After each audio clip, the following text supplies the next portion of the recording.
Get ready, Steelers fans, because there's hot news straight from the NFL battlefield. A storm of challenges is looming over our team, and a surprising twist awaits. But before we dive into it, don't forget to subscribe and hit that like button so you won't miss a second of the action. Now get ready, because the first piece of news reveals a tense situation in the Steelers lineup. The Pittsburgh Steelers are gearing up for a big showdown in Week 2 against the Cleveland Browns, but are facing some lineup changes due to injuries from Week 1. One key player, right tackle Chukwuma Okorafor, suffered a concussion, and although he practiced, his status remains uncertain.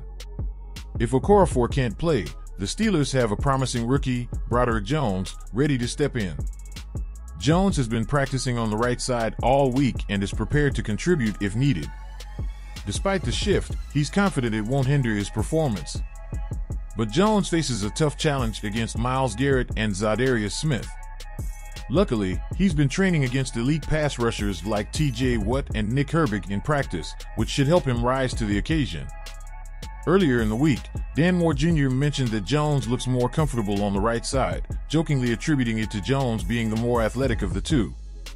While it's all in good spirits, the Steelers chose Jones in the first round for a reason. No matter who starts in Week 2, they'll need to be at their best to counter the Browns' pass rush. With Okorafor's practice progress, we might have to wait a bit longer to see Jones' much-anticipated first NFL start. But wait, the drama doesn't stop there. Now, let's move on to this shocking news that will change the game unexpectedly. The Pittsburgh Steelers have taken a significant roster move by officially placing wide receiver Diontae Johnson on the injured reserve list. This decision came after Johnson suffered a hamstring injury during the Steelers' Week 1 matchup against the San Francisco 49ers. In that game, Johnson managed to make 3 catches out of 6 targets, accumulating 48 yards in receiving until the unfortunate injury occurred in the third quarter. It happened following the 34-yard catch and run, where he grabbed his hamstring in pain. Initially, ESPN's Adam Schefter reported that Johnson would be sidelined for multiple weeks due to the severity of his injury. However, the Steelers' decision to put him on the injured reserve means that he will now be forced to miss at least 4 weeks of action for the team. In addition to Johnson's placement on the injured reserve list, the Steelers executed several other roster moves on Monday. They also made the decision to place running back Anthony McFarland Jr. on the injured reserve list.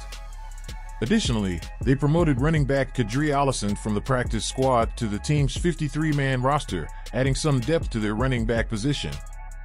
And with that, we wrap up our Steelers News Bulletin. If you're enjoying the content, don't forget to hit that like button and subscribe so you won't miss any exciting updates. Together, we are stronger.